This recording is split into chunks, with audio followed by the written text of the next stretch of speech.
Okay, do you know what's happening on Tuesday? No, it is not back to school night. Well, it might be, but you are not going this September because Vice President Kamala Harris and former President Donald J. Trump will face off for the first time on the debate stage.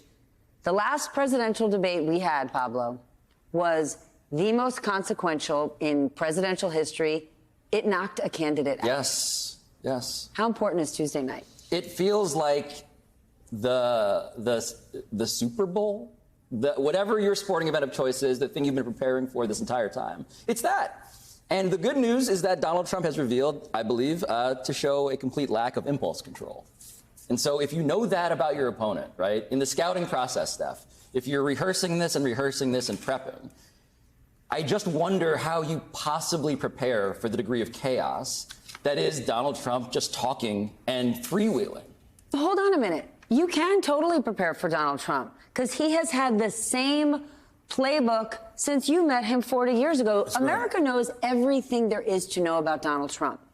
Many, many people in this country know very little about Kamala Harris. So how much more is this an opportunity for success or failure for her? Two things. She must show the contrast, that she's serious, that introduce herself as somebody serious that can run the country.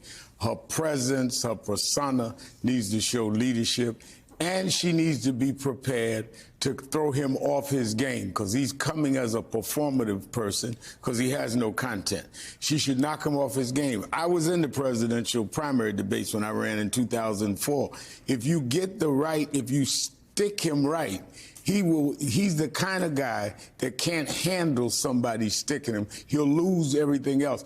Maya, what are you looking out for? You're talking about Gen Z voters, viewers. Yeah. Are they watching the debate? I think they're watching it, but not in the traditional sense. So it's except for all of the ones who watch MSNBC. Of course, Stephanie. Yes. Of course.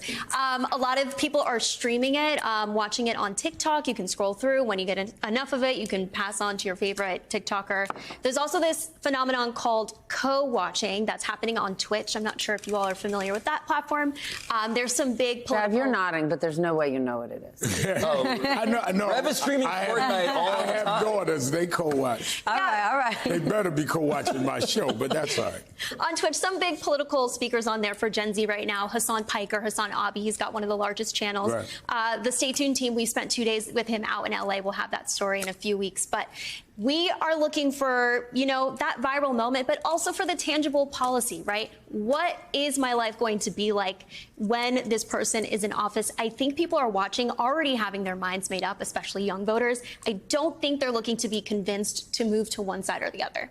Both of them are good debaters. If you think about the Republican primary in 2016, you actually watched the other candidates melt around Jeb Bush, right? Donald Trump stood up there and Jeb Bush disappeared. Chris Christie was like the Little Mermaid losing their voice because Donald Trump stole it. And Kamala Harris, she's a prosecutor. This is her jam. I agree with half of what the Reverend says, and I want to go through that so that I understand it well. Our poll, Reverend, shows that when we look at the undecided voters, they really dislike Donald Trump. They dislike Donald Trump more than the average voter does, which tells me that the half where you said Kamala Harris has to prove she's serious and she can run the country, that's the thing I think she needs to concentrate on. I don't think people need additional reasons to dislike Donald Trump. I think they know what he is, and if they dislike him, they dislike him already. And the people who like him, after all of this time and all of these things that have happened, it's going to be really hard to shake them from that. So I think Kamala Harris has to approach this debate with, I need to give you folks out there who haven't decided a reason to vote for me. Not to dislike Donald Trump. I don't disagree with that, but with the reason I'm saying we might get there. Take the shot at him is not to move his crowd. Is that he can't take a shot back. He's a bully, and if you come out there, you're the sports guy. Yes. If you like boxing, if you hit him hard the first shot, he's off his game, and then you straighten yourself up and say, now this is who I am and why I am, while he's still reacting and dealing with the fact she's threw him off his game. Pablo, what do you think? I think this is an opportunity to present as moderate for Kamala Harris. right? We're talking a lot about, okay, how do you reach these undecided people who are not on either side of the edges, right, of this political conversation? I think Kamala Harris, look, when she picked Tim Walz, Steph, right, why did she pick a coach? Why does she keep calling him coach? It's because she's trying to reach a giant segment of America that maybe isn't politically savvy, but they want to recognize, that person is not one of the leftists I've been told about. Kamala Harris, in contrast to Donald Trump, can present as moderate simply by being a normal, non-extreme psychopath. So to me, truly, I believe that Donald Trump, you can play this tape back later, maybe I'll be wrong, I believe I'll be right. Donald Trump is going to get off on a bunch of tangents, and he's going to get hit in the nose, and he'll litigate personal grievances because his impulse control reveals that he cares the most about, of course, himself and his pride. And if Kamala Harris is a person going out there saying to America, who do you want to fly this plane?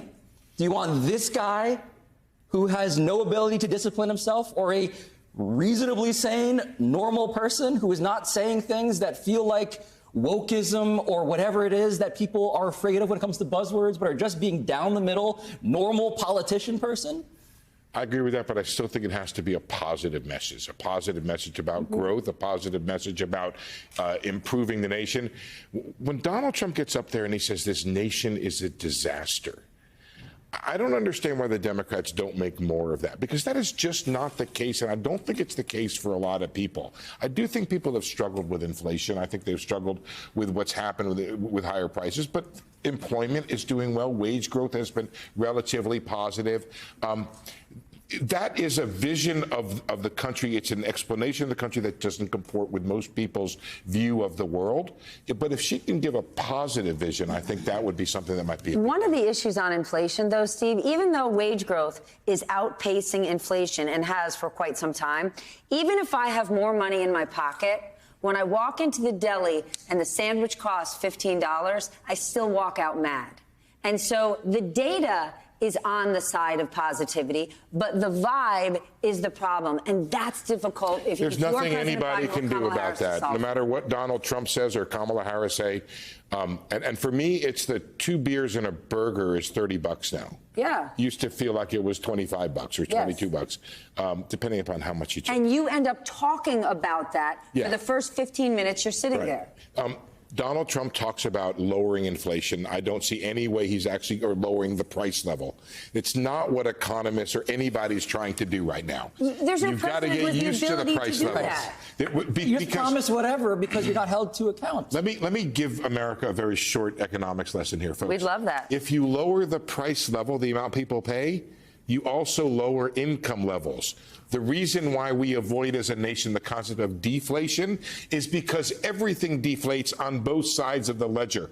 The prices go down and your income goes down. Steve, you really know how to go to a party on a Friday night talking deflation. Can I tell you? Well, can I, The girls love it. Sure. a lesson I had to learn as a high school debater was that you're not necessarily trying to win on the points when it comes to a policy debate with Donald Trump.